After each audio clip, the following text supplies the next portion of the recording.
اللہ تعالیٰ کو یہ چیز بہت محبوب اور پسندیدہ ہے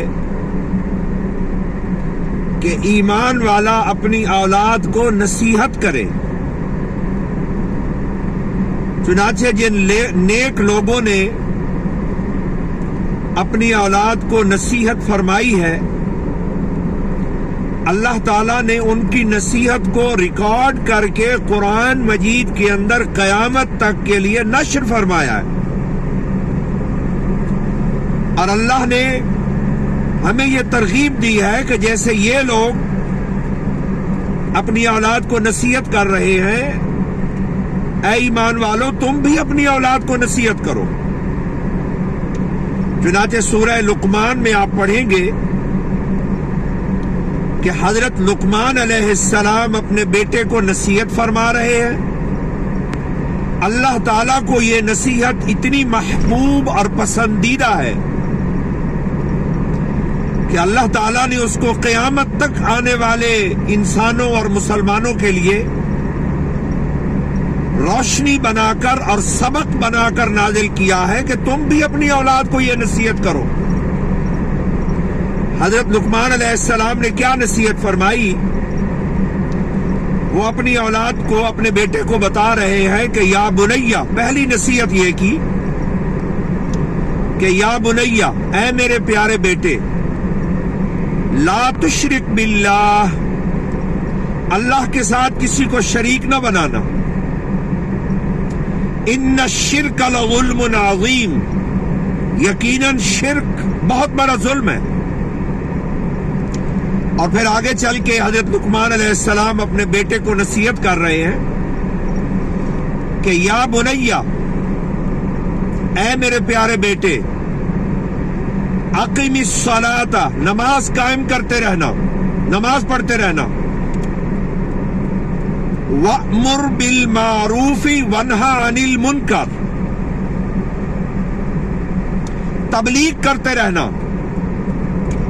تین نصیحتیں ہو گئیں. اللہ کے ساتھ کسی کو شریک نہ بنانا،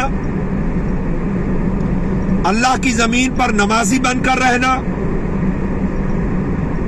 اور تبلیغ کرنا، نیکی کا حکم دینا، برائی سے منع کرنا. تبلیغ کرتے رہنا. اور یہ ایمان کی اور عبادت کی نصیحت کرنے کے بعد حضرت لقمان علیہ السلام اپنے بیٹے کو اخلاق سکھا رہے ہیں اور اخلاق کی نصیحت کر رہے ہیں. چنانچہ آگے انہوں نے فرمایا کہ وَاصْبِرْ عَلَىٰ مَا أَصَابَكَ، اے میرے پیارے بیٹے، زندگی میں جو دکھ اور مشکلات اور تکلیفیں تجھے پہنچے ان پر صبر کرنا، اپنا صبر ضائع نہ کرنا، صابر رہنا.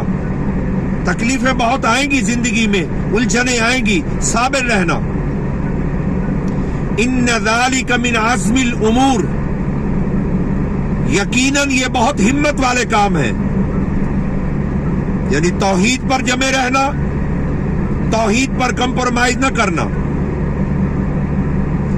نماز پڑھتے رہنا، تبلیغ کرنا، اور زندگی کی راہوں پر جو مشکلات پیش آئیں ان پر صابر رہنا، یہ بڑے ہمت والے کام ہیں. اور پھر اخلاق سکھاتے ہوئے حضرت لقمان علیہ السلام نے اپنے بیٹے سے کہا، سورہ لقمان میں آپ پڑھیں کہ وَلَا تُصَعِّرْ خَدَّكَ لِلنَّاسِ، اے میرے پیارے بیٹے، برا منہ بنا کر لوگوں سے بد اخلاقی سے بات نہ کرنا، اچھا منہ بنانا، حسن اخلاق سے لوگوں سے پیش آنا. وَلَا تَمْشِ فِي الْأَرْضِ مَرَحًا، کبھی بھی اللہ کی زمین پر تکبر کے ساتھ اکڑ کے نہ چلنا.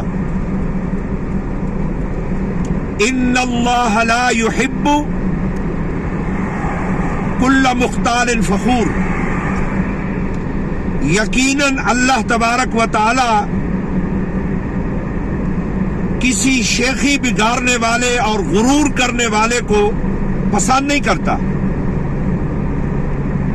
یہ ایمان کی نصیحت، اللہ کی عبادت کی نصیحت، تبلیغ کی نصیحت، صبر کی نصیحت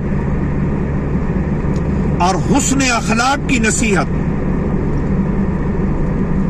یہ اللہ تعالیٰ کو اتنی محبوب اور پسندیدہ ہوئی کہ اللہ تعالیٰ نے ہزاروں سال پہلے لقمان علیہ السلام کی اس پیاری نصیحت کو اور گفتگو کو ریکارڈ کیا اور ہماری ہدایت کے لیے قرآن میں اس کو نشر کیا، اور گویا ہمیں یہ اللہ تعالیٰ نے ترغیب دلائی کہ تم بھی اپنی اولاد کو یہ نصیحت ضرور کرو۔